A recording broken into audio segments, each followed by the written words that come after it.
Bab 361. Lilin. Beberapa dari mereka mengobrol di ruang tamu dan sudah waktunya makan malam. Mereka berbicara tentang aliansi penyihir hitam. Zhao Hai adalah orang baru di aliansi dan tidak tahu banyak tentangnya. Sekarang dia memiliki kesempatan seperti itu, dia tentu ingin belajar dari keduanya. Keduanya tidak menyembunyikan apapun darinya.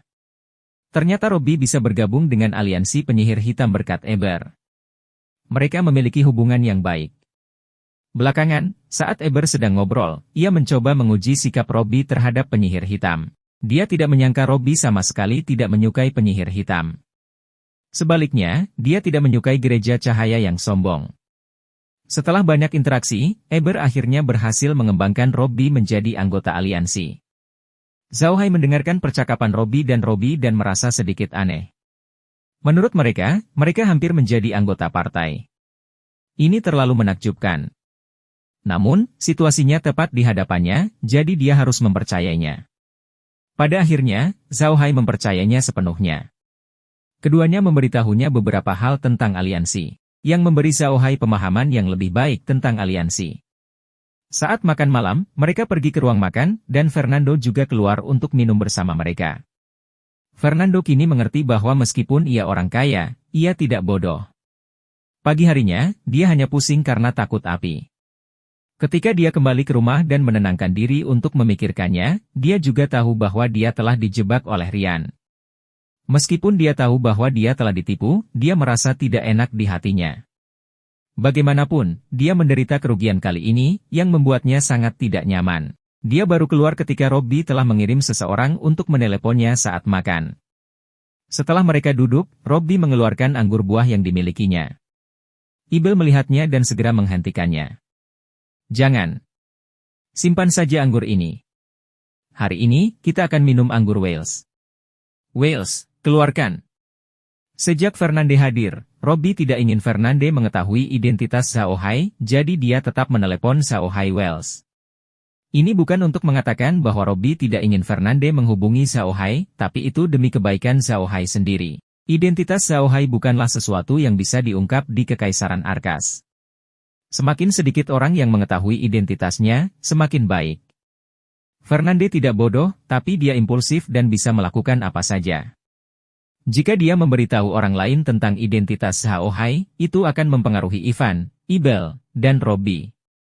Jadi Robby memutuskan untuk tidak memberitahukan identitas Zhao Hai kepadanya. Robby juga memandang Zhao Hai dengan rasa ingin tahu. Zhao Hai tersenyum dan berkata, "Kuat, tentu, cobalah anggurku," kata Anfe. "Ini permintaan maafku pada saudara Fernando." Setelah mengatakan itu, dia membalik tangannya dan mengeluarkan tas kulit besar. Kali ini, Fernan tidak berani meremehkan Zhao Hai lagi. Seluruh keluarga Iksa bahkan tidak memiliki satupun peralatan penyimpanan yang tidak terlihat. Melihat Zhao Hai, jelas dia punya. Di benua ini, memiliki peralatan penyimpanan tak kasat mata jelas merupakan tanda identitas seseorang. Fernan benar-benar tidak yakin dengan identitas Zhao Hai. Zhao Hai tidak peduli dengan ekspresi Fernando. Dia mengeluarkan sekantong anggur dan menuangkan segelas anggur susu untuk mereka masing-masing. Lalu dia meletakkan kantong anggur dan mengangkat gelasnya. Dia berkata pada Fernando, "Saudara Fernande, aku terlalu impulsif hari ini. Silakan minum sebagai permintaan maaf." Mendengar perkataan Zhao Hai, Fernando sedikit malu. Dia segera mengangkat gelasnya dan berkata, "Saudaraku, kamu terlalu sopan. Masalah hari ini adalah kesalahanku. Saudaraku, tolong." Setelah itu, keduanya mendentingkan gelasnya dan meminumnya sekaligus. Zhao Hai terbiasa meminum anggur ini, tetapi ini adalah pertama kalinya Fernand meminum anggur yang begitu kuat. Setelah meminum gelas tersebut, dia tersedak dan batuk berulang kali, wajahnya memerah. Zhao Hai tersenyum dan menuang segelas anggur untuk dirinya sendiri. Dia menoleh ke Robby dan berkata, "Kuat, Marquis Rodi, ini salahku karena mengganggumu hari ini. Aku sangat menyesal. Ayo, minum." Robby sedikit terkejut melihat Fernando seperti ini.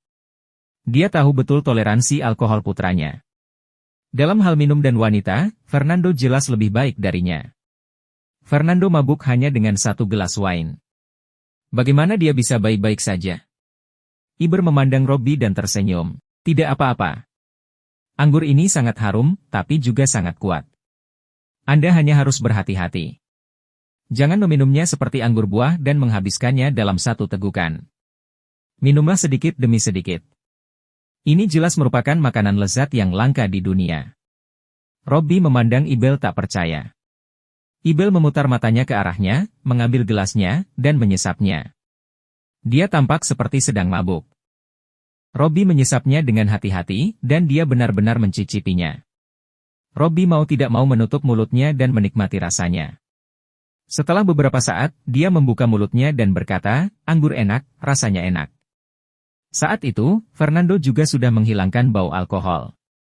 Zhao Hai menuangkan segelas lagi untuknya dan tertawa, "Bagaimana kabarnya, Saudara Fernando? Anggur ini enak, kan?" Fernando tidak peduli. Melihat anggur susu yang sebening air, dia mengangguk dan berkata, "Quote, tidak buruk sama sekali. Dibandingkan dengan anggur ini, yang saya minum sebelumnya seperti air. Hanya anggur ini yang cukup kuat." Setelah mengatakan itu, dia mengangkat gelasnya dan menyesapnya lagi. Robbie juga menikmati anggurnya. Mereka mulai minum. Mudah bagi pria untuk berteman di meja. Setelah beberapa saat, hubungan mereka menjadi lebih baik.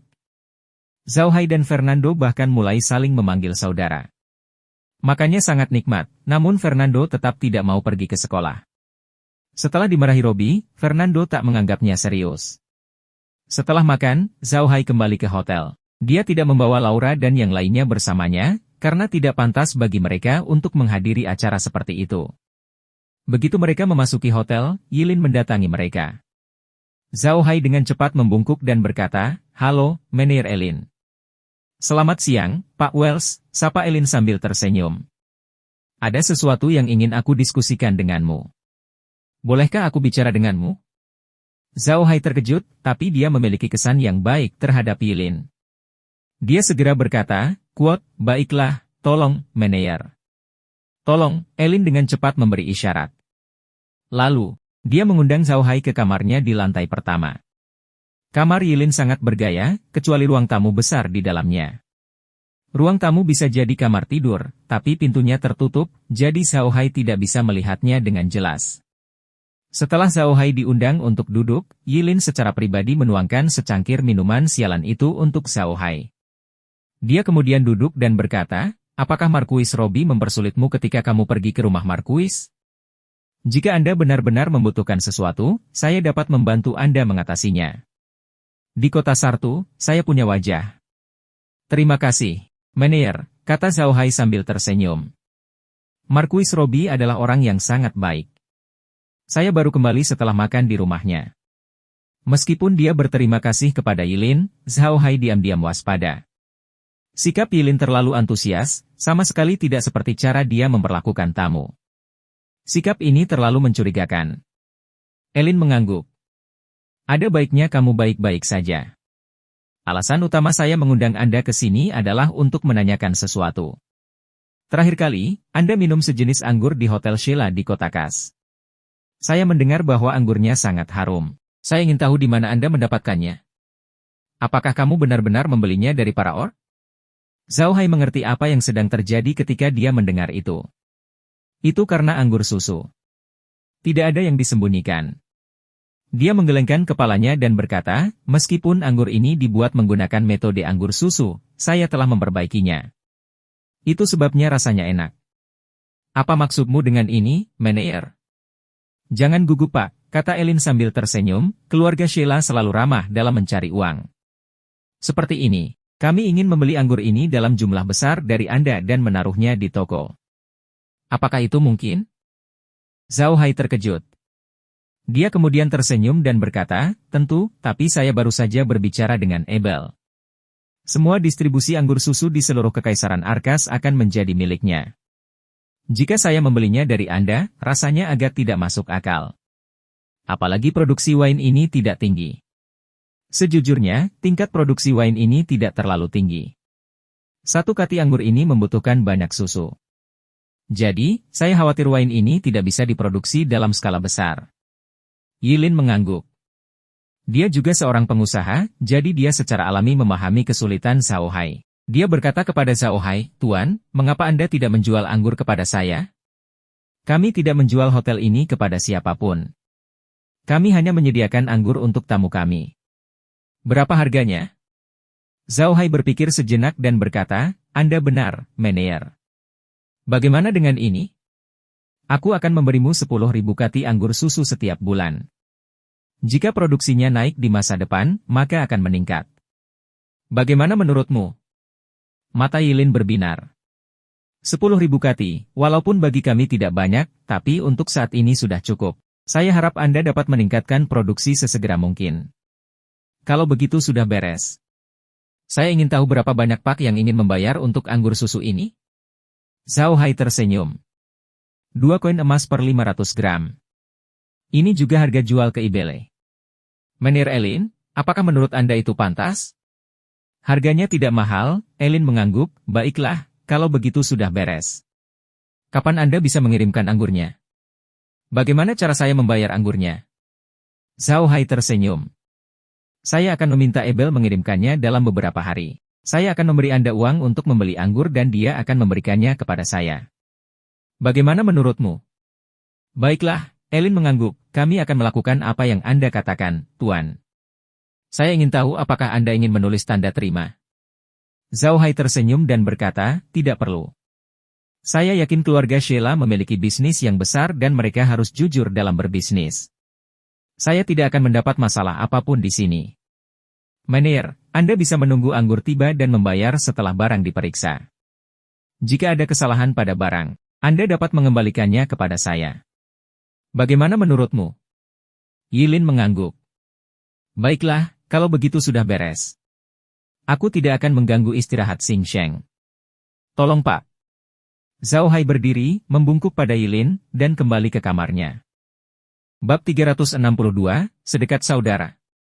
Ketika Zhao Hai kembali ke kamarnya, Laura dan yang lainnya sudah selesai makan dan memenuhi syarat di kamar. Ketika mereka melihat Zhao Hai, mereka segera mendatanginya dan mengukurnya dengan cermat.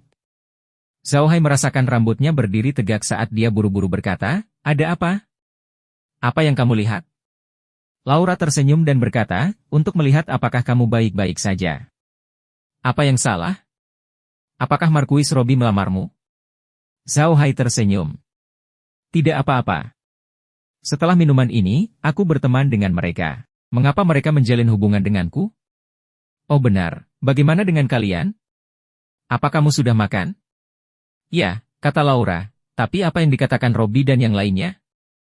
Zhao Hai tersenyum dan memberitahu mereka tentang apa yang terjadi pada Robbie. Mendengar bahwa Robbie berasal dari aliansi penyihir hitam, Laura dan yang mengejutkan lainnya. Mereka tidak menyangka Robbie berasal dari aliansi penyihir hitam. Aliansi penyihir hitam. Tampaknya aliansi penyihir hitam cukup kuat. Zhao Hai mengangguk, lalu memberitahu Laura tentang bisnis anggur susu dengan Yilin. Laura mengangguk dan berkata, "Quote, ini adalah bisnis yang bagus. Saya khawatir tentang hal ini. Kami melakukan bisnis dengan dua cara. Salah satunya adalah dengan Kadipaten Versailles. Yang lainnya ada di padang rumput. Anggur susu adalah satu-satunya bisnis baru, tetapi sekarang kami dapat memproduksi lebih dari 500 kg anggur setiap hari. Tidak cukup hanya memerintah Ebel. Kalau kita hanya punya satu saluran penjualan, itu bukan hal yang baik. Jika kami bekerja sama dengan Yilin, kami akan memiliki saluran penjualan lain, dan kami akan memiliki inisiatif." Zhao Hai tertawa. Itu benar. Yang terpenting, saya berpikir untuk membangun hubungan dengan keluarga Sheila melalui ini. Anda tidak melihat bagaimana ekspresi Robbie berubah ketika dia menyebut keluarga Sheila hari ini. Ini menunjukkan betapa kuatnya keluarga Sheila. Jika kita benar-benar bisa menjalin hubungan dengan mereka, maka akan sangat bermanfaat bagi perkembangan kita. Laura tersenyum dan berkata, itu bagus, tapi saya khawatir hal itu tidak mungkin menjadi kenyataan. Keluarga bisnis besar seperti keluarga Sheila tidak akan terlalu kaku dalam bertindak. Segala sesuatu yang mereka lakukan didasarkan pada manfaat. Jika tidak ada manfaatnya, mereka tidak akan peduli apakah Anda seorang teman atau bukan. Zhao Hai tersenyum dan berkata, itu tidak buruk. Itu sama. Jika kami hanya warga sipil biasa, Raja Selatan tidak akan berinvestasi dengan kami, dan aliansi penyihir hitam tidak akan membiarkan kami bergabung. Itu semua demi keuntungan. Pokoknya, bekerja sama dengan keluarga Sheila bukanlah hal yang buruk. Lola mengangguk dan berkata, lagi pula, kami sudah bekerja sama dengan mereka. Jadi tidak perlu terburu-buru membicarakan hal ini. Saya pikir jika hutan belantara Black Earth dikembangkan di masa depan, kita dapat memelihara sapi dan domba yang berjongkok di luar, dan memelihara lebih banyak ikan lubang api di alam tersebut. Dengan cara ini akan lebih banyak kerjasama dengan Hotel Sheila, dan mereka akan lebih memperhatikan kita. Dengan cara ini, kita akan memenuhi syarat untuk meminta mereka melakukan sesuatu untuk kita. Bagaimana menurutmu?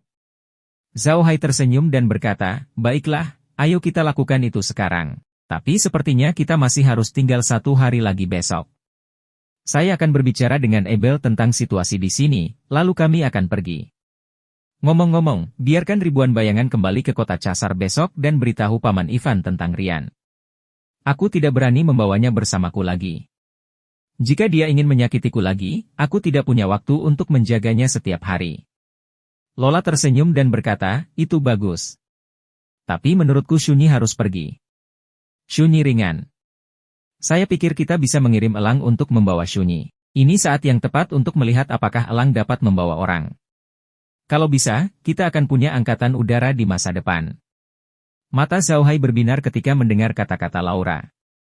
Impiannya adalah membangun angkatan udara. Namun, meski elang tidak kecil, namun tetap sangat sulit untuk membawa orang. Namun, Shunyi berbeda. Dia sangat ringan dan dia percaya bahwa elang dapat menggendongnya. Jika memungkinkan, itu akan menjadi ruang standar bagi mereka untuk membangun angkatan udara. Hari sudah larut. Zhao Hai minum anggur lagi, dan kelompok itu mengobrol sebentar sebelum beristirahat. Keesokan paginya, Zhao Hai dan yang lainnya pergi ke ruang makan untuk makan seperti biasa. Saat mereka sedang makan, Ruyen masuk. Dia melirik Zhao Hai dan mendengus dingin. Dia duduk di meja lain, memesan meja yang penuh dengan hidangan, dan mulai makan. Zhao Hai tidak peduli tentang itu. Jika dia tidak mau makan, biarlah. Ia kemudian mengajak istri-istrinya untuk makan bersama.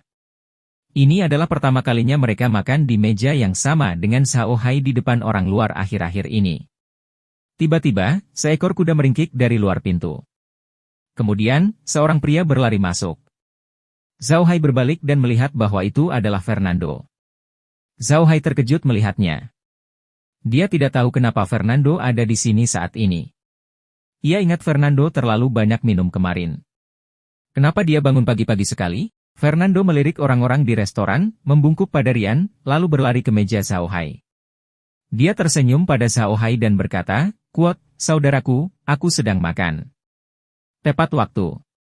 Aku juga belum makan. Mari makan bersama. Oh iya, ini masih pagi. Tidak apa-apa jika tidak ada anggur. Ayo, ambilkan aku segelas. Zhao Hai tidak tahu apakah harus tertawa atau menangis ketika dia melihat si pemabuk. Saya berkata, Saudara Fernando, apakah ada orang seperti Anda? Apakah kamu tidak takut Paman Robby akan memarahimu ketika dia melihatmu meminta alkohol pagi-pagi sekali? Tidak apa-apa kalau mereka berdua bercanda, tapi semua orang di restoran terkejut. Sebagian besar orang di restoran tahu bahwa mereka berdua hampir bertengkar kemarin, dan Fernande bahkan memanggil pasukan pertahanan kota. Jika bukan karena Marquis Robby, akan sulit untuk mengetahui apa yang akan terjadi. Ini baru 1 malam, tapi mereka berdua sudah saling memanggil saudara. Dunia berubah terlalu cepat. Semua orang memandang mereka berdua dengan bingung dan kaget. Rian pun memandang mereka berdua dengan kaget. Dia benar-benar tidak mengerti. Kemarin, dia hampir menyebabkan Fernando berkelahi dengan Zhao Hai. Mengapa Fernando mengabaikannya dan pergi ke tempat Zhao Hai? Fernando, bagaimanapun, tidak peduli dengan reaksi mereka. Dia menoleh ke Zhao Hai dan berkata sambil tersenyum, "Kuat, lagi pula aku sudah terbiasa dimarahi setiap hari. Apakah kamu tidak segera berangkat? Kenapa kamu tidak mengeluarkannya untuk diminum?" Zhao Hai berkata dengan tidak sabar, "Lupakan saja. Aku tidak akan berangkat hari ini. Jangan khawatir, aku akan meninggalkan anggur untukmu saat aku pergi. Tunggu saja sampai Ibele mengirimkan anggurnya." "Oh, Saya juga berencana bekerja sama dengan Hotel Sheila. Di masa depan, mereka mungkin juga menjual wine di sini. Anda akan bisa mendapatkan anggur. Mendengar kata-kata Zhao Hai, mata Fernando berbinar. Benar-benar? Hebat, saya sangat takut saya tidak akan minum anggur lagi di masa depan. Tapi saya orang miskin, dan anggur yang Anda keluarkan pasti luar biasa. Saya tidak akan berani minum terlalu banyak di masa depan walaupun saya mau, saya tidak mampu membayarnya. Zhao Hai memutar matanya ke arahnya. Jangan mencoba menjadi miskin bersamaku. Aku bahkan tidak meminjam uang darimu. Serius, kenapa putra sulung Marquis miskin di tempatku? Fernando tersenyum pahit dan berkata, saudaraku, kamu benar-benar tidak tahu betapa sulitnya bagi kami. Meskipun aku putra sulung Marquis, uang saku bulananku terbatas. Jika saya membelanjakan terlalu banyak, ayah saya akan menghukum saya. Apakah kamu pikir aku adalah kamu? Tidak ada yang akan peduli atau bertanya kepada saya berapa banyak yang ingin saya belanjakan. Zhao Hai memutar matanya ke arahnya. Mudah bagimu untuk mengatakannya. Aku sudah berlarian sepanjang hari. Apakah menurut Anda itu mudah bagi saya? Kenapa kita tidak bertukar tempat? Kali ini giliran Fernando yang memutar bola matanya.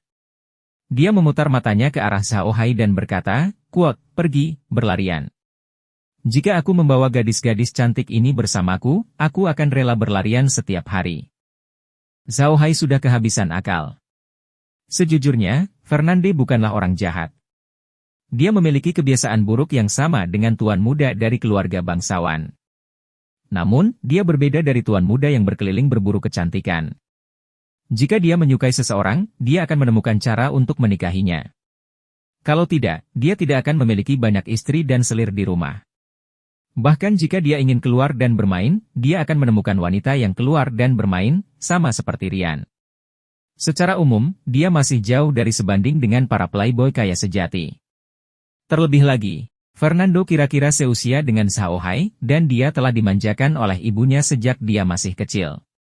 Kepribadiannya mirip dengan teman-teman Zhao Hai di dunia, sehingga dia bisa rukun dengan Fernando. Laura terhibur dengan reaksi Fernando. Fernando makan bersama Zhao Hai dan yang lainnya, tetapi Zhao Hai tidak membawakannya anggur apapun. Melihat mereka sarapan bersama, wajah Rian menjadi pucat. Dia tidak mengerti apa yang telah terjadi. Mengapa playboy Fernando tidak datang untuk menjilatnya, melainkan pergi menyimpang dengan Zhao Hai? Setelah makan, Zhao Hai bangkit dan keluar kota. Meskipun Fernando tidak tahu apa yang akan dilakukan Zhao Hai, dia tetap mengikuti Zhao Hai keluar kota. Setelah memarkir mobilnya di luar kota, Zhao Hai menemukan tempat yang sepi. Dia bersiul, dan seekor elang darah mendarat dari langit. Zhao Hai baru saja melepaskan elang ini, tetapi agar tidak diperhatikan oleh Fernando, dia berpura-pura telah menemukan tempat. Fernando telah mengikuti Zhao Hai selama ini.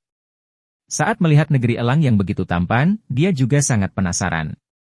Zhao Hai mengabaikannya dan berbalik memanggil Shunyi. Saat Shunyi berdiri di belakang elang, Fernando hanya bisa tersenyum. Shunyi yang pendek bahkan tidak mencapai elang. Berdiri di depan elang, dia sungguh tidak proporsional. Zhao Hai menoleh untuk melihat elang darah dan berkata, "Bagaimana? Bisakah kamu membawa Shunyi?" Elang darah itu mengukur Shunyi, lalu mengangguk. Zhao Hai mengangguk, dan menyerahkan sepucuk surat kepada Shunyi, lalu berkata kepadanya, "Shunyi, bawa elang darah itu ke kota Casar dan berikan surat ini kepada Grand Duke Ivan. Ini tanda saya. Ambil juga. Setelah Anda membaca surat itu, katakan padanya bahwa saya menunggu balasannya dan Anda harus segera kembali." Meskipun Shunyi telah mendengar tetua Zhao menyuruhnya menaiki elang untuk mengantarkan surat, dia masih merasakan merinding ketika melihat penampilan elang yang berlumuran darah. Namun, dia tetap menganggukkan kepalanya dan dengan hati-hati menyimpan surat itu, lalu naik ke punggung elang yang berlumuran darah. Elang berdarah memekik ke arah Zhao Hai, melebarkan sayapnya, dan terbang ke langit, berubah menjadi titik hitam dalam waktu singkat. Bab 363, Berikan padamu. Pada saat ini, Fernando memandang Zhao Hai dengan kaget dan berkata, "Dia pergi begitu saja? Binatang ajaib apa yang kamu pelihara? Bagaimana bisa membawa orang?" Zhao Hai tertawa, "Itu adalah binatang ajaib yang saya besarkan. Hehe, jangan kira dia bisa terbang bersama Shunyi. Jika kamu naik, dia tidak akan mampu membawamu." Shun Yi ringan, sehingga bisa menggendongmu. Itu tidak bisa membawamu jika kamu terlalu berat. Fernando memutar matanya ke arah Zhao Hai dan berkata, "Kuat, kakakku, tahukah kamu bahwa elangmu adalah harta karun?" Bertanya-tanya di benua itu. Selain pembangkit tenaga listrik kelas 9, siapa lagi yang bisa terbang di angkasa? Anda harus tahu bahwa binatang ajaib terbang adalah yang paling sulit untuk dijinakkan. Selain pembangkit tenaga listrik kelas 9, orang biasa tidak bisa menjinakkan mereka sama sekali. Meski bisa dijinakkan, mereka semua kecil dan tidak bisa membawa orang. Meskipun orang-orang di elang darahmu ringan, bagi bangsawan besar itu, mereka tidak bisa dijinakkan. Tidak mudah untuk menemukan warrior berbobot ringan. Jika elang darah jenis ini bisa berkembang biak dalam jumlah besar, mereka bisa membentuk angkatan udara sendiri. Jika orang mengetahui hal ini, itu akan sangat buruk. Kakakku, jangan salahkan aku karena tidak mengingatkanmu.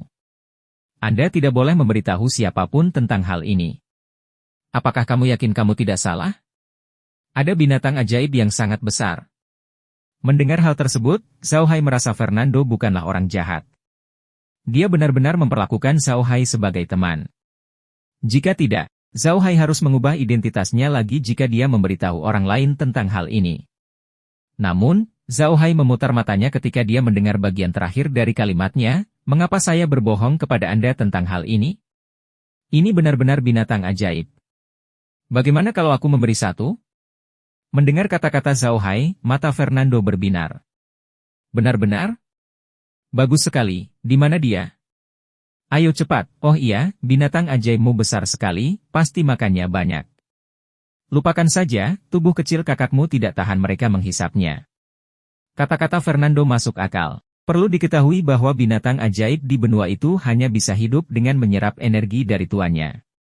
Dengan ukuran elang, jika ia benar-benar menyerap energi manusia, dengan tingkat sihir Fernando yang setengah matang, ia mungkin akan tersedot hingga kering. Zhao Hai tertawa. "Kamu cukup memberi mereka makan daging.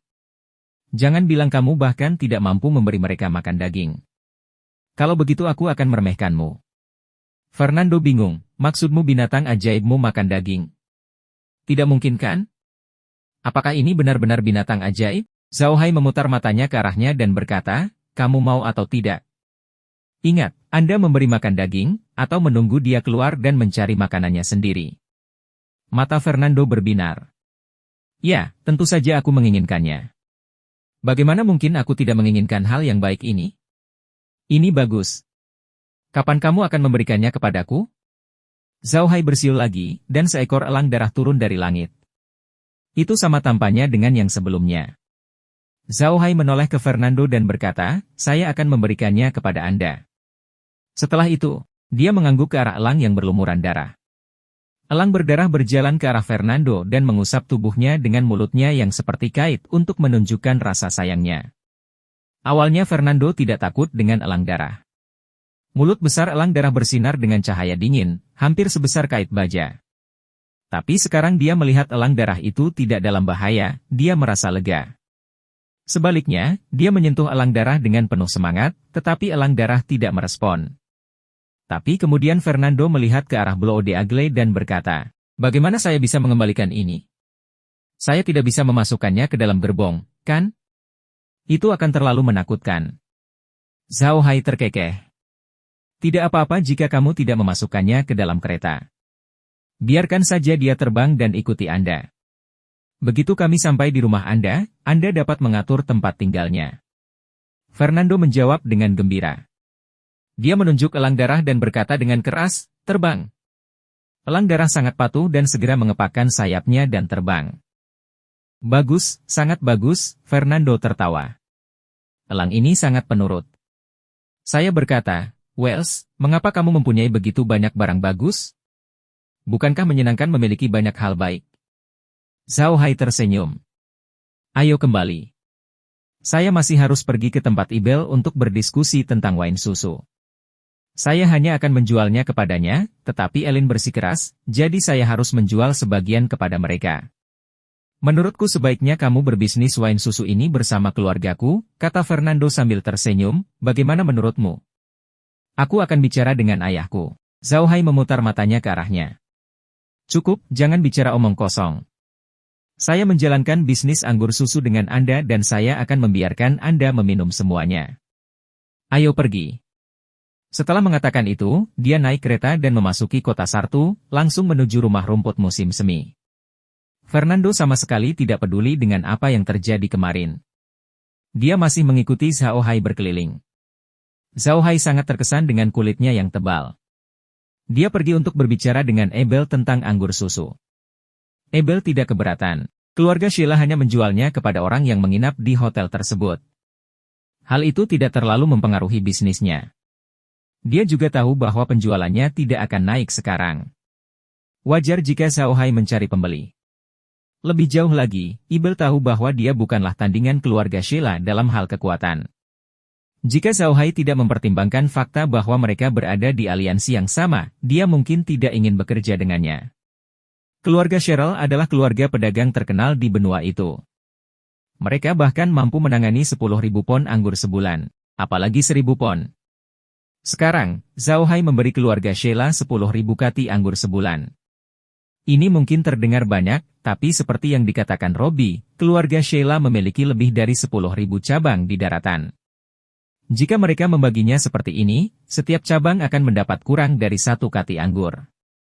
Jika setiap toko mendapat kurang dari 1 kati anggur, itu akan sia-sia. Justru karena itulah Abel tidak marah sama sekali. Dia segera menyetujui permintaan Zhao Hai untuk membantu mengangkut anggur.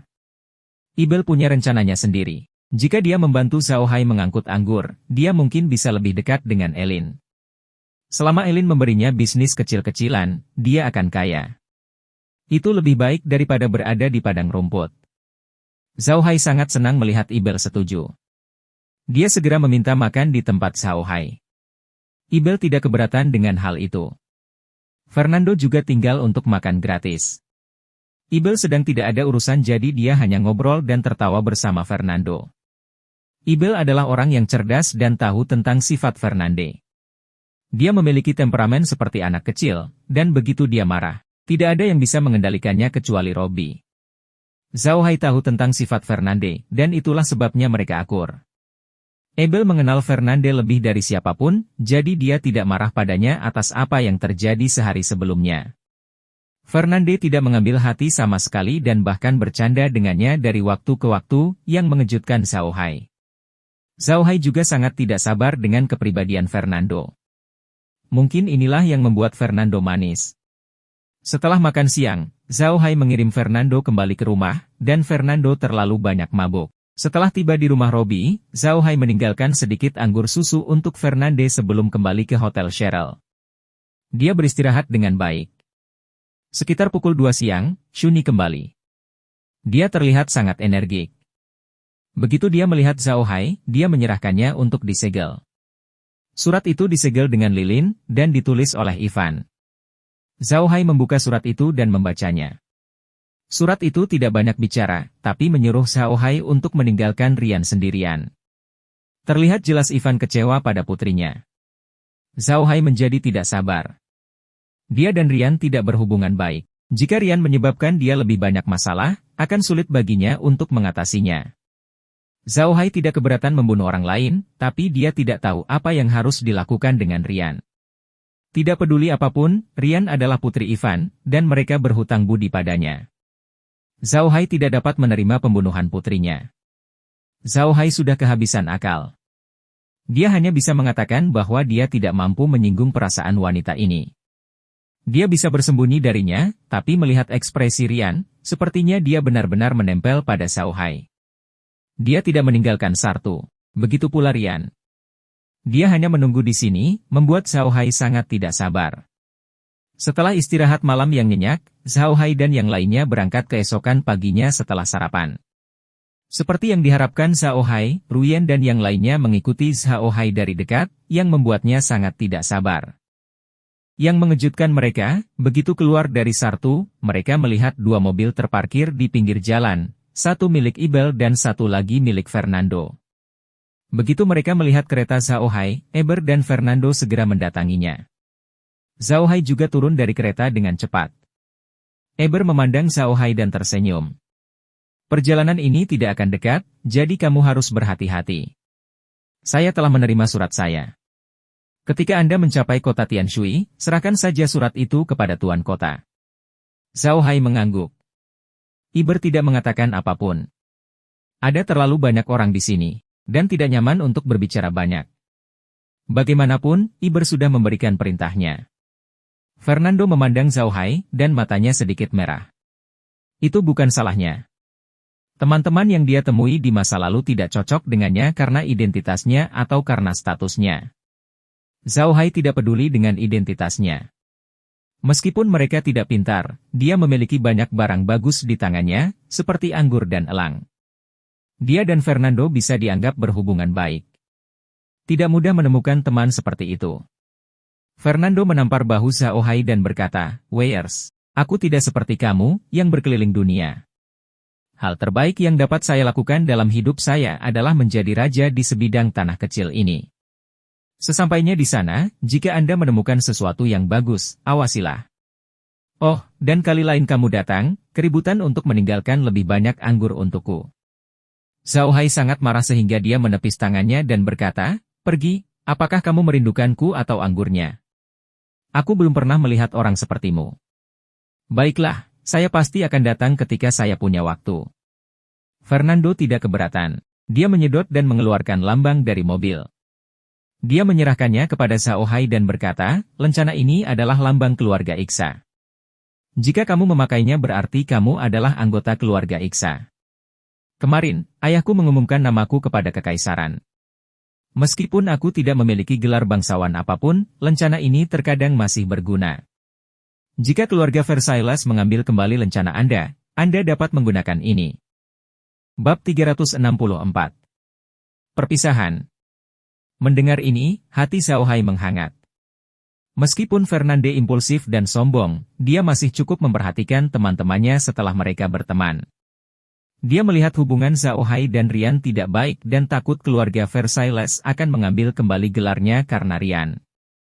Jika itu terjadi, akan merepotkan Zhao Hai untuk bergerak keliling benua. Oleh karena itu, Fernando memberi lencana-lencana kepada Zhao Hai. Lencana seorang bangsawan bukanlah sesuatu yang bisa digunakan oleh siapapun.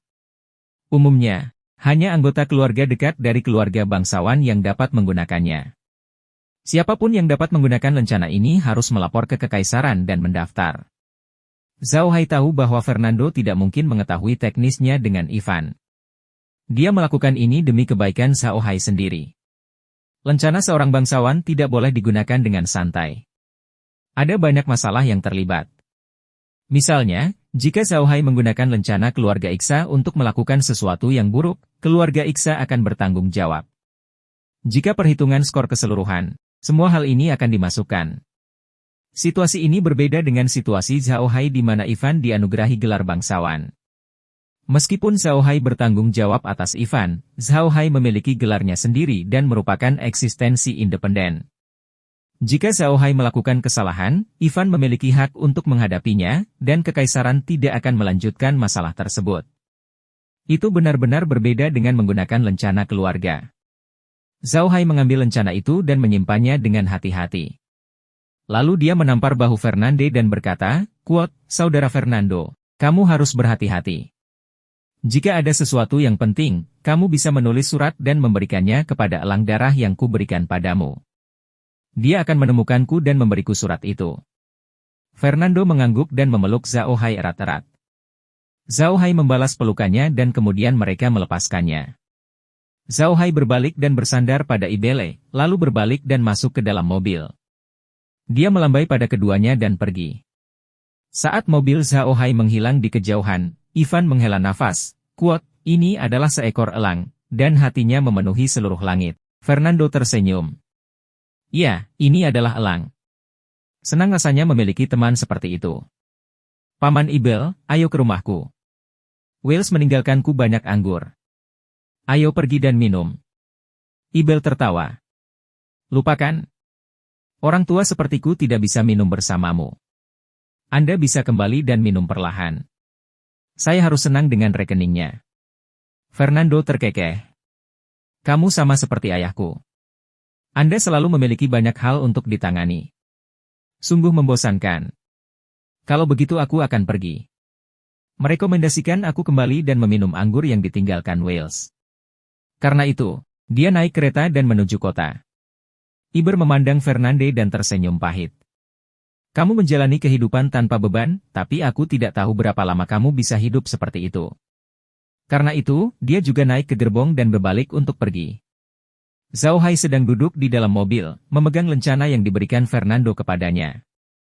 Dia terdiam untuk waktu yang lama, lalu menghela nafas.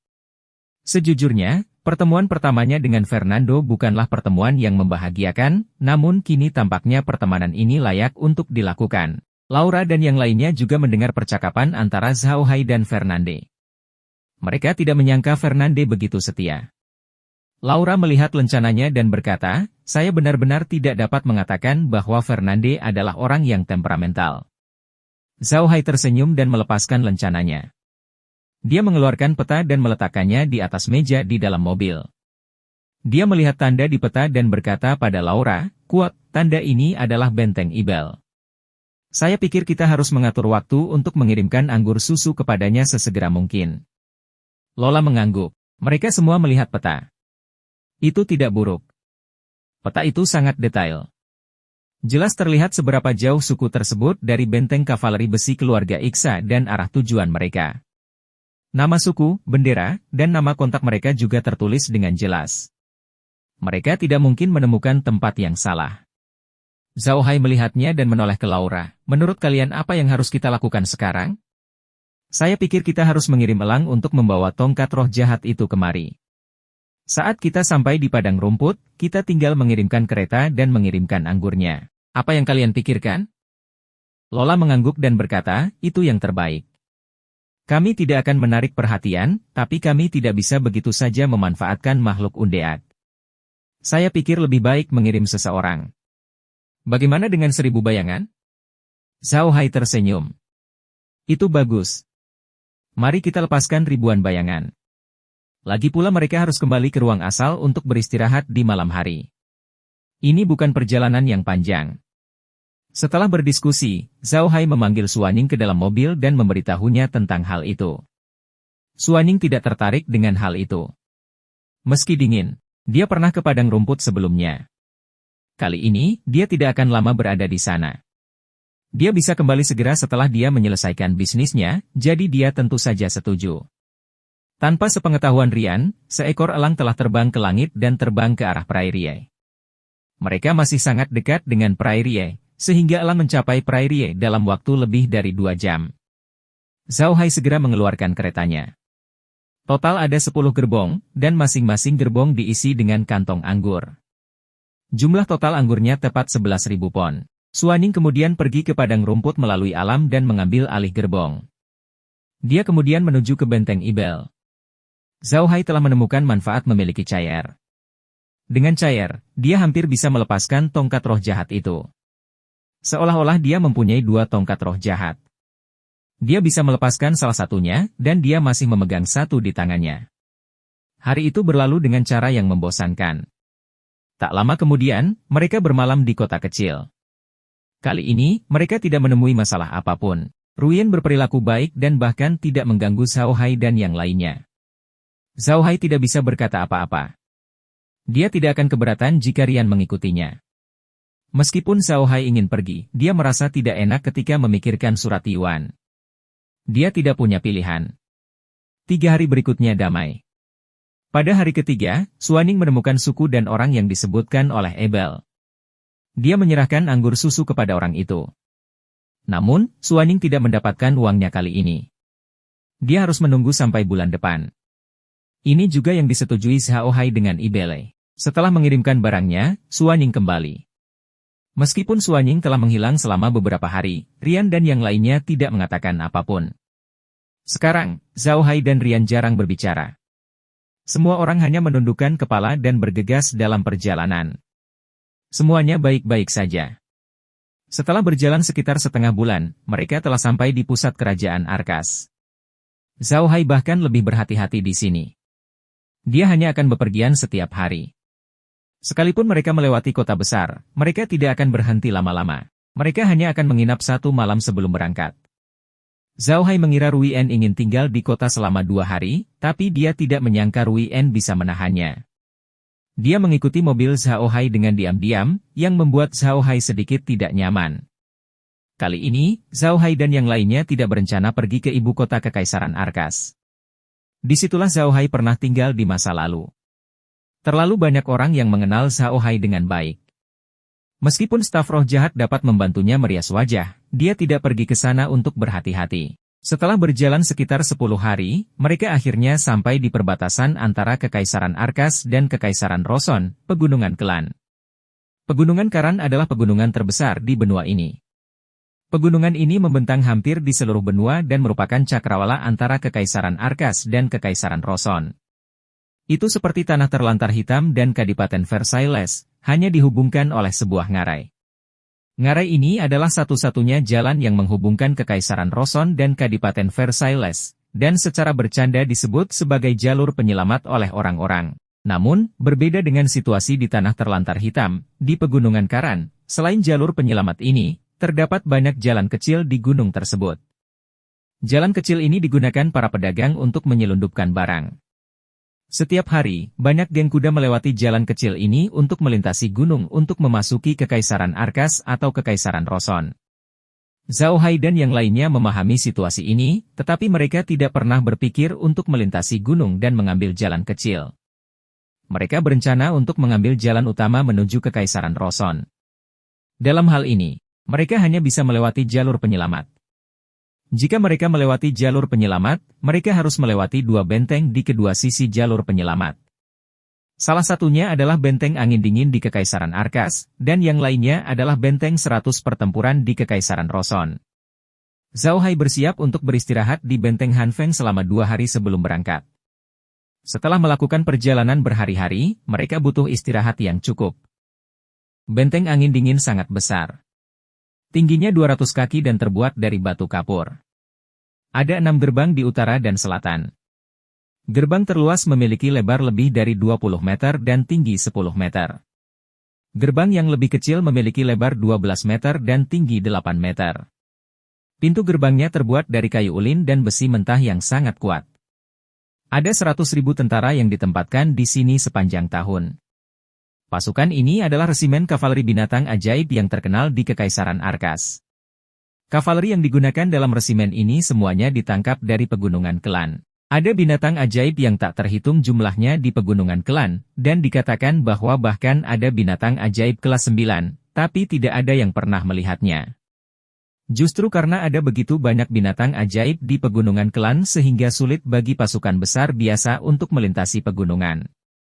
Pegunungan Klan telah menjadi penghalang langit antara Kerajaan Arkas dan Kerajaan Roson. Benteng angin dingin adalah surga bagi tentara bayaran dan petualang. Setiap hari, banyak petualang dan tentara bayaran yang berangkat atau datang ke sini. Ini juga merupakan kota yang kacau balau. Para penjaga di benteng angin dingin hampir tidak pernah menjaga perdamaian. Mereka ditempatkan di sini hanya untuk 2 tujuan, untuk mencegah invasi Kekaisaran Roson, dan untuk memungut pajak. Zhao Hai dan yang lainnya memasuki benteng angin dingin dengan cara yang sangat sederhana. Dia harus bersikap rendah hati karena benteng angin dingin berada di bawah kekuasaan Raja Selatan. Mereka sekarang berada di wilayah musuh. Ada juga Hotel Sheila di benteng Hanfeng. Tentu saja, Zhao Hai dan yang lainnya akan beristirahat di hotel. Lebih aman beristirahat di hotel besar seperti Hotel Sheila di tempat seperti itu. Jika mereka pergi ke hotel lain, mereka mungkin akan bertemu dengan orang yang tidak bermoral. Setelah istirahat malam di hotel, Zhao Hai tidak terburu-buru melakukan perjalanan keesokan harinya. Sebaliknya, dia pergi ke toko buku di benteng angin dingin untuk membeli peta Kekaisaran Rosen dan beberapa buku lain tentang kekaisaran. Bab 365, Garis Hidup Ngarai.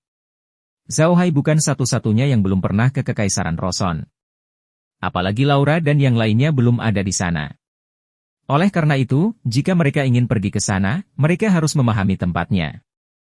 Namun, Suaning pernah ke Kekaisaran Roson sebelumnya.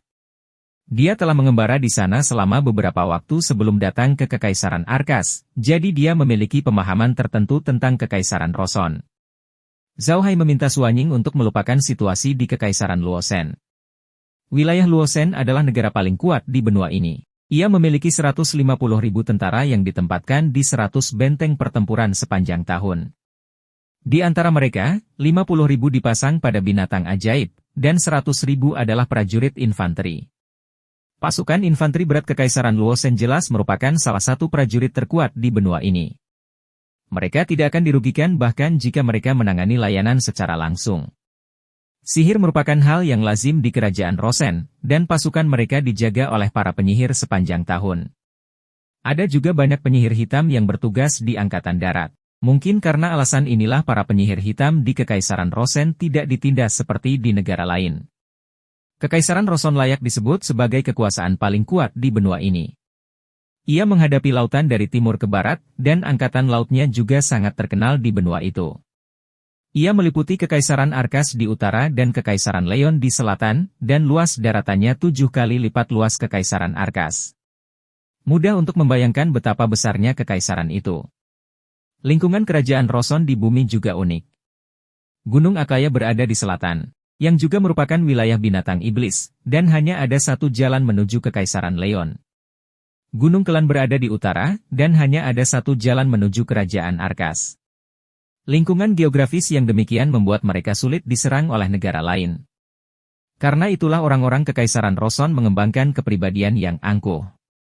Mereka percaya bahwa mereka adalah warga negara paling kuat di benua ini, dan mereka dilahirkan pada tingkat yang lebih tinggi daripada warga negara lain. Itulah sebabnya mereka menyebut penduduk Arkas sebagai orang barbar dan penduduk Leon sebagai orang barbar selatan. Dari cara mereka menyapa satu sama lain, terlihat jelas bagaimana mereka memperlakukan masyarakat kedua negara tersebut. Dapat dikatakan bahwa orang-orang ini dilahirkan dengan semacam kebanggaan, dan mereka memandang rendah orang-orang dari negara lain. Oleh karena itu, orang-orang seperti Zhao Hai, yang telah memperoleh gelar bangsawan di Kekaisaran Arkas, tidak dihormati di Kekaisaran Rosen. Bahkan warga sipil pun tidak akan tunduk padanya. Zhao Hai merasa tidak sabar setelah mengetahui situasinya. Dia berpikir bahwa dengan identitasnya sebagai seorang bangsawan, dia akan mampu bertahan hidup kemanapun dia pergi. Namun, sepertinya bukan itu masalahnya. Setelah beristirahat di benteng angin dingin selama 2 hari, Zhao Hai dan yang lainnya akhirnya menuju ke 100 benteng pertempuran. Mereka tidak menemui masalah apapun di sepanjang jalan.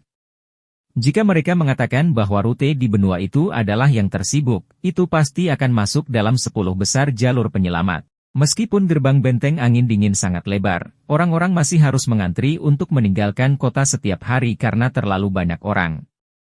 Zhao Hai dan yang lainnya juga berbaris dan meninggalkan benteng angin dingin, menuju benteng 100 pertempuran. Jarak antara benteng angin dingin dan benteng 100 pertempuran lebih dari 300 mil. Dari sini terlihat betapa besar denyut nadi Gunung Kelan. Lebar pegunungannya saja beberapa ratus mil. Sepanjang jalan, Zhao Hai melihat banyak karavan dengan lambang para bangsawan di gerbong mereka. Beberapa dari mereka bahkan memiliki lambang bangsawan terkenal di benua itu. Karavannya juga sangat mengesankan. Masing-masing memiliki ratusan atau ribuan gerbong dan ribuan penjaga. Itu adalah pemandangan yang hidup. Armada kecil Zhao Hai tidak berarti apa-apa, seperti setetes air di lautan. Tidak ada yang memperhatikan mereka, dan Zhao Hai dengan senang hati melakukannya. Mungkin situasi ini membuat Rian takut, tapi dia menjadi semakin jujur. Setiap 3 hari, dia akan tinggal di kamarnya atau di mobilnya, tidak keluar sama sekali. Ini membuat Zhao Hai merasa lebih santai. Namun, di sepanjang jalan, cukup banyak orang yang memperhatikan mobil Zhao Hai. Beberapa dari mereka bahkan memperhatikan banteng bertanduk raksasa yang sedang menarik mobil. Bagaimanapun, binatang ajaib ini jarang ditemukan di daratan, jadi tidak dapat dihindari bahwa beberapa orang akan melihat lagi. Namun, seiring berjalannya waktu, tidak ada lagi yang memperhatikannya. Mereka menemukan bahwa selain tanduknya yang besar, banteng liar bertanduk besar tidak terlihat berbeda dengan banteng liar lainnya. Oleh karena itu, mereka hanya mengira bahwa banteng liar bertanduk besar itu adalah varian dari banteng liar yang dipelihara manusia, dan tidak ada yang istimewa. Dibutuhkan lebih dari 1 hari bagi banteng untuk menempuh jarak lebih dari 300 mil, jadi mereka tidak punya pilihan selain berkemah di lembah pada malam hari. Namun, jelas bahwa para pedagang sudah bersiap untuk ini. Mereka membawa tenda dan mendirikan kemah sementara di malam hari. Zhao Hai dan yang lainnya juga menemukan tempat yang relatif aman untuk membangun kamp sementara. Setelah kamp dibangun, Suanying pergi ke Zhao Hai dan berkata, "Tuan muda, kita harus berhati-hati malam ini. Di jalur kehidupan, ada karavan kecil yang menghilang tanpa alasan hampir setiap hari. Baik Arkas maupun kerajaan Rosen tidak akan mengirim orang ke sini untuk mengurusnya, jadi ini juga merupakan tempat di mana perampokan sering terjadi. Terlebih lagi, ini berada di kaki pegunungan Klan, jadi mungkin ada binatang ajaib yang menyerang di malam hari." Zhao Hai tertegun sejenak sebelum menganggukkan kepalanya, "Oke, saya akan berhati-hati. Oh iya, pergi dan ingatkan Rian dan yang lainnya untuk berhati-hati. Tidak peduli apa, Grand Duke Yuan membantu kami sebelumnya. Kita harus menjaganya." Suanying merespons dan berbalik untuk pergi. Laura melihat punggung Suanying dan menghela nafas, "Kuat, Rian cukup menyedihkan. Seorang gadis lajang yang pergi ke tempat asing untuk belajar. Dan dia berubah dari seorang putri bangsawan menjadi orang biasa. Dia bahkan mungkin dipandang rendah oleh orang lain. Ini benar-benar bukan perasaan yang baik." Zhao Hai juga menghela nafas, tapi dia tidak mengatakan apa-apa. Faktanya, pencapaian Ruyan hari ini adalah ulahnya sendiri. Dia terlalu pintar, tapi dia menggunakan kecerdasannya di tempat yang tidak seharusnya dia gunakan. Itu sebabnya dia berada di tempatnya saat ini. Dia mengira ayahnya tidak berguna dan tidak bisa memberinya kehidupan yang baik. Jadi dia memperlakukan ayahnya dengan dingin dan tidak pernah memberinya wajah yang baik. Dia berpikir bahwa dia tidak akan memiliki kehidupan yang baik jika menikah dengan Adam, jadi dia bertekad untuk memutuskan pertunangan tersebut. Dia pikir dia pintar dan semua pria harus tunduk padanya. Dia bermain-main dengan pria seperti ratu yang sombong, dan pada akhirnya, reputasinya hancur. Pada akhirnya, Grand Duke Ivan tidak punya pilihan selain membiarkannya belajar. Dapat dikatakan bahwa dialah yang menyebabkan hal ini pada dirinya sendiri. Orang-orang selalu mengatakan bahwa orang yang menyedihkan pasti mempunyai sisi kebencian. Pepatah ini sepenuhnya tercermin dalam diri Rian. Dia sangat menyedihkan sekarang, tetapi hal-hal yang dia lakukan di masa lalu juga sangat penuh kebencian. Karena mereka berkemah di alam liar, dan orang-orang di sekitar mereka sangat waspada terhadap mereka tidak melakukan kontak dengan orang lain. Faktanya, karavan lain yang berada di jalur penyelamat berada dalam situasi yang sama. Kecuali beberapa karavan yang mengenal mereka dengan baik, sisanya bersiaga tinggi, takut diserang. Seperti yang dikatakan Suanying, karavan yang tak terhitung jumlahnya menghilang dari jalur kehidupan Canyon hampir setiap hari, jadi orang-orang di sini sangat berhati-hati. Setelah Zhao Hai dan Laura memasuki tenda, mereka segera kembali ke ruang asal. Yang bertugas malam ini adalah kayu, dan yang mengemudikan kereta itu adalah batu. Ini juga merupakan permintaan Zhao Hai. Mereka mengganti kayu dan batu setiap hari. Saat ini, ketika kayu menggerakkan kereta, batu itu akan tetap berada di ruang asal. Besok, saat batu mengemudikan kereta, kayunya akan tetap berada di ruang asal. Dengan cara ini, mereka berdua bisa berjalan-jalan di luar, dan ada seseorang yang berjaga, jadi Zhao Hai dan yang lainnya sangat yakin. Suanying juga memberitahu Shunyi dan Stone tentang situasi di sini. Mereka bertiga sedang beristirahat dengan senjata di tangan, dan tidak melepas pakaian, siap bertarung kapan saja. Di tengah malam, si bodoh menyadari ada bayangan gelap yang bergerak di sekitar perkemahan mereka, tapi target mereka sepertinya bukan mereka, melainkan Rian dan yang lainnya. Perkemahan Zhao Hai berada tepat di sebelah perkemahan Rian, tetapi masih ada jarak di antara mereka. Hal ini membuat orang lain di garis hidup merasa sedikit aneh. Mereka tidak tahu apakah mereka bersama. Ketika orang bodoh melihat ini, dia tidak bisa menahan diri untuk tidak terkejut. Dia tidak tahu apakah dia harus membangunkan Zhao Hai dalam situasi ini. Pada akhirnya, dia memutuskan untuk membangunkan Zhao Hai. Dia takut orang-orang di luar akan menyerang mereka. Saat memikirkan hal ini, orang bodoh berdiri dan berjalan ke kamar Zhao Hai. Dia mengetuk pintu dan berkata dengan lembut, Tuan muda, ada situasi." Zhao Hai tertidur lelap, jadi dia terbangun ketika balok kayu mengetuk pintu. Dia mengenakan pakaiannya dan membuka pintu. "Apa yang terjadi?" Bloodshot membawa Zhao Hai ke ruang tamu dan menunjuk ke layar. Zhao Hai meliriknya dan mengangguk. Dia berbalik ke arah orang bodoh dan berkata, "Kuat, ayo keluar dan bangunkan ribuan bayangan, Shunyi, dan bangkitlah." Bersiaplah untuk bertempur. Apapun yang terjadi, Ruyen ada bersama kita sekarang. Kita tidak bisa membiarkan apapun terjadi padanya. Jika dia tidak ada di sini, kami tidak bisa menjelaskannya kepada Paman Ivan. Kemudian, keduanya meninggalkan ruangan. Mereka tidak membangunkan Laura dan yang lainnya. Lagi pula mereka tidak bisa membantu, dan mereka tidak akan khawatir jika pergi.